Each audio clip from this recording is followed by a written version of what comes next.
So mga kapatid, if you do not have your confessions with you, babasahin ko lamang po sa inyo ang paragraph 3 of chapter 2 ng ating confessions. Tungkol po sa banal na Trinidad. Ito po ang kanilang pahayag.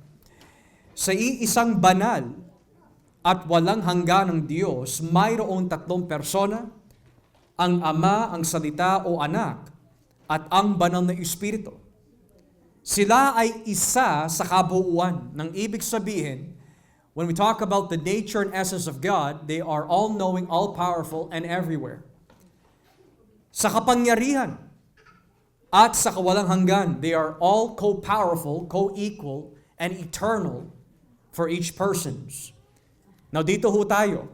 Ang bawat isa ay ganap ng Diyos o ganap na Diyos. Gayunman ang pagka-Diyos ay iisa at di nahahati. So nais ko po ulitin, ang bawat isa ay ganap na Diyos. So walang mas mataas, walang mas mababa. Gayunman ang pagka-Diyos ay iisa at di nahahati. Now, nais ko po mabigyan muna ng toon ng pansin yung salitang ang bawat isa ay ganap ng Diyos o ganap na Diyos. Pero kung lolobin po ng Panginoon next Lord's Day, nais ko po itoon po ng pansin yung mga salitang gayunman, ang pagka-Diyos ay iisa at di nahahati. Kasi napaka-importante po nun. So, saan ho natin mababasa sa Biblia ang patotoo ng ating mga Reformed Baptists that all three persons of the Trinity is co-equal, co-eternal, co-powerful, nang ibig sabihin, ganap po sila in all their persons. Na sa iisang Diyos, ang bawat persona ay ganap. Kasi madalas po natin naririnig sa mga ibang kulto na pagdating po sa katatayuan ng bawat persona ng banal na Trinidad, ang pinakamataas ay ang Ama, ang sumunod po dito ay ang Anak, at yung pinakamababa ay ang banal na Espiritu. May mga kulto na itinuturo na ang Ama ang pinakamataas, si Kristo ay isang mababang, unique na nilalang. At ang banal na Espiritu ay isang kapangyarihan lamang. Now, there are three passages na nais ko po maipresenta sa atin mula po sa Bagong Tipan na ang Diyos, bagamat iisa, ito po ay pinahayag sa pamagitan ng tatlong persona kung saan ang bawat persona ay ganap. At makikita ho natin yan unang-una sa Efeso Kapitulo 4. Basahin po natin ang Ephesians chapter 4. Efeso Kapitulo 4, talatang 3. Ephesians chapter 4, beginning at verse 3. Sabi po ng Biblia, pagsikapan ninyong mapanatili ang pagkakaisa nyo mula sa banal na Espiritu sa pamagitan ng pampayapa ninyong pagsasamahan, sapagkat iisang katawan lamang tayo na may iisang banal na Espiritu, at iisa ang pag-asang ibinigay sa atin ng tawagin tayo ng Diyos. Iisa ang Panginoon natin, iisang pananampalataya at iisang bautismo, iisa ang Diyos natin at siya ang Ama nating lahat. Nagahari siya, kumikilos at nananahan sa ating lahat. So mula sa mga tekstong ito, paano na ipapakita ng Biblia na ang bawat persona ay ganap sa kanilang pagiging iisang persona in the co-distinction of the persons? Dahil dito, sinasabi po ni Pablo, the Christian faith is determined by our unity by three divine persons. Ang Ama, ang Espiritu Santo, at ang Panginoong Jesus. Now, kung ang Ama lang ang pinakamataas, dapat siya lang po ang binanggit po dito. Pero nabanggit din po ang banal na Espiritu. At kung ang banal na Espiritu ay kapangyarihan lamang, hindi na dapat nabanggit po ang Espiritu Santo dito. At kung ang Anak ang mas mababang Diyos kaysa sa Ama, hindi sana nakasalalay ang pagkakaisa ng Christian faith sa tatlong binanggit dito. Buod pa ho dyan mga kapatid, maging sa ating pagbabautismo, Tignan niyo po yung pagiging equal ng bawat isa. Mateo 28. Mateo 28.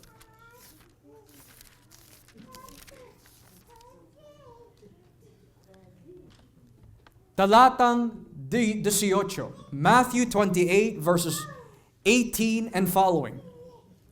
Matthew 28 verses 18 and following.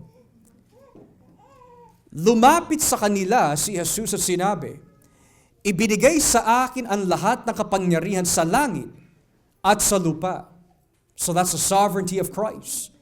Kaya puntahan ninyo ang lahat ng mga lahi at gawin sila mga tagasunod ko. Bautismuhan ninyo sila sa pangalan ng Ama at ng Anak at ng banal na Espiritu. Now there's something important here because maari ho natin tanungin bakit kailangang bautismuhan po ang isang tao sa isang pangalan. In the ancient times, in order to enter into the religion of Judaism, kailangan kung ikaw ay Hudyo, magpapatuli ka. Pero kung ikaw ay isang hentil, hindi ka lang tutuliin, kailangan ka rin bautismuhan sa tubig. Dahil sa kanilang paniniwala, kapag ikaw ay binautismuhan bilang isang hentil, inaalis po ng tubig, ceremonial cleansing, ang lahat ng iyong karumihan. So hindi ka makakapasok sa reliyon ng mga Hudyo kung ikaw ay hentil, kung hindi ka magpapatuli at magpapalinis through ceremonial cleansing. So bakit po ginagamit ni Kristo yung baptistic formula po dito by the name of the Father, Son, and Holy Spirit? Because under the new covenant, kapag ikaw ay papasok sa panibagong reliyon, in this case, the brand new and true religion, ito ang autoridad that you are under. The Father, the Son, and the Holy Spirit. Kung yung tatlong ito ay hindi ganap sa kanilang equality and authority, hindi na kailangan sabihin pa ni Kristo yung tatlo, kundi sana sinabi na lang niya, dahil nasa akin naman ang lahat ng kapangyarihan sa langit at lupa, be baptized only in the name of Jesus. But the fact that He says, the Father, the Son, the Holy Spirit, ang iyong pagiging anak ng Diyos is under the equal authority of the three persons of the Trinity. Lastly, tignan niyo po yung pagpapala ni Pablo sa mga taga-Korinto. 2 Corinthians chapter 13.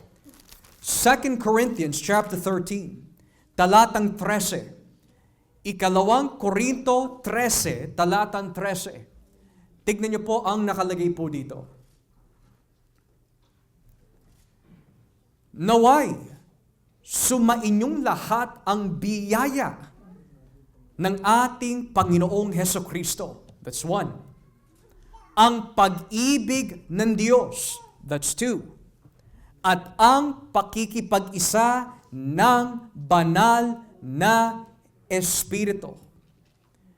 In English, verse 14, may the grace of the Lord Jesus Christ and the love of God and the fellowship of the Holy Spirit be with you all.